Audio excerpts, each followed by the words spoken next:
মুভির শুরুটা হয় একজন বৃদ্ধ মানুষকে দেখে, আর এনার নাম হলো অটো অ্যান্ডারসন। কিন্তু অটো ছিল খিটখিটে স্বভাবের মানুষ। আসলে আমাদের সমাজে কিছু কিছু মানুষ থাকে না, যে সবকিছু নিয়ম মাফিক চলতে হবে, কোনো কিছু যেন তার সামনে এদিক ওদিক না হয়। অটো ছিল সেই স্বভাবের মানুষ। তারপর দেখা যায় অটো কেনাকাটা করার জন্য বাজারে গিয়েছে, কিন্তু শপিং মলের একজন দোকানদারের সাথে তার তর্ক শুরু হয়ে গিয়েছিল। আসলে অটো দোকান থেকে 5 ফুটের একটা দড়ি মেপে নিয়েছিল, কিন্তু অটোর কাছে দোকানদার 6 ফুট দড়ির মূল্য চায়। আসলে 5 ফুটের নিচে এখানে সুতো বিক্রি হয় না, আর অটোকে এখানে 6 ফুট দড়ির মূল্য দিতে হবে। দরকার পড়লে তুমি আরেক ফুট নিয়ে নাও, কিন্তু অটোর 5 ফুট দড়ির প্রয়োজন, সে 5 ফুট দড়ির মূল্যই দেবে। তো বুঝতেই পারছেন অটো কেমন স্বভাবের মানুষ। কিন্তু তাদের তর্কে বিরক্ত হয়ে সেখানে থাকা একজন বৃদ্ধ ব্যক্তি তার 1 ফুট দড়ির মূল্য দিতে চাইলে সে মানা করে দেয়।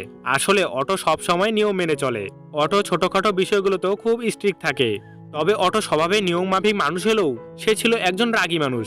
অটো প্রতিদিন সকালে উঠে নিজের বাড়ির বাইরে নোংরা আবর্জনাগুলো পরিষ্কার করে। আসলে অটো পিটসবার্গ নামে একটি ছোট্ট সোসাইটিতে বসবাস করে, কিন্তু তিনি যে নিয়ম মাফিক একজন মানুষ এমনটা নয়। সেই সোসাইটির লোকেদেরও নিয়ম মেনে চলতে বলে। এক ডাস্টবিনের আবর্জনা অন্য এক ডাস্টবিনে রাখা যাবে না, যেখানে সেখানে গাড়ি সাইকেল রাখা যাবে না, এমনকি কুকুরকেও যেখানে সেখানে আনা চলবে না। পেচ্ছাপ পোষণ করে জায়গা দূষিত করবে, ঠিক কিনা? মানে বলা চলে গ্রামের প্রেসিডেন্ট। তারপর অটোকে দেখা যায় একটি স্টিল কোম্পানিতে এসেছে।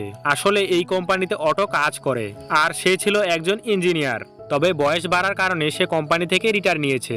এই জন্য সেখানকার কোম্পানির কলিগরা অটোর রিটায়ার সেলিব্রেশনের জন্য একটি পার্টির আয়োজন করেছে। কিন্তু অটোর এইসব জিনিস একদম পছন্দ না। সে রেগে মেগে সেই কোম্পানি থেকে বাইরে চলে আসে। কিন্তু অটো বাইরে এসে দেখতে পায় একজন পার্সেল ড্রাইভার নিয়ম ভেঙে তার ট্রাকটিকে সঠিক স্থানে রাখেনি।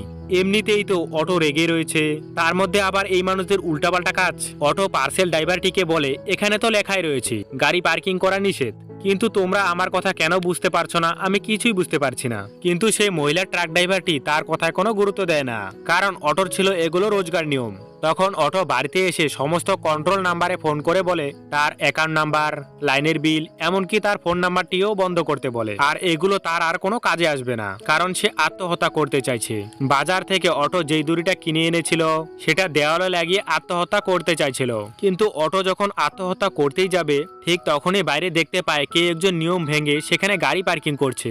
তাই অটো নিজেকে আর আত্মহত্যা করতে পারে না, সে ঝগড়া করার জন্য তাদের কাছে চলে যায়। কিন্তু অটো কাছে গিয়ে দেখতে পায় এখানে দুজন কাপল ছিল, আর তারা এখন অটোর পাশের বাড়িতে থাকবে। আর এরা ছিল স্প্যানিশ। গর্ভবতী মহিলাটির নাম ছিল মেরিসল, আর তার হাজবেন্ডের নাম ছিল টমি। তবে তাদের সন্তানও রয়েছে, একজনের নাম ছিল লবি, আরেকজনের নাম ছিল লুনা। তবে অটো তাদের পার্কিং করা দেখে তাদেরকে নিষেধ করে, যাতে তারা আর এইভাবে যেখানে সেখানে গাড়ি পার্কিং না করে। কিন্তু টমি পকেট থেকে একটি কার্ড দেখিয়ে বলে তার কাছে কার্ড রয়েছে গাড়ি পার্কিং করার, কিন্তু ঠিকভাবে সে গাড়ি পার্কিং করতে পারছে না, যে কারণে অটো নিজেই তাদের গাড়ি পার্কিং করে দেয়। আর যখন অটো আবারও নিজের ঘরে আসে, তবে অটো একটু তাদের উপর বেশি রেগে গিয়েছিল। তারপর অটো একটা বই হাতে নিয়ে কিছু একটা ভাবতে থাকে। তারপর অটোর জীবনে ঘটে যাওয়া সমস্ত কাহিনীগুলো অতীতে নিয়ে আসা হয়। আসলে অটো যখন যুবক ছিল, তার একটা সুন্দর ওয়াইফ ছিল যার নাম সোনিয়া। তাদের একটি সুন্দর জীবন ছিল।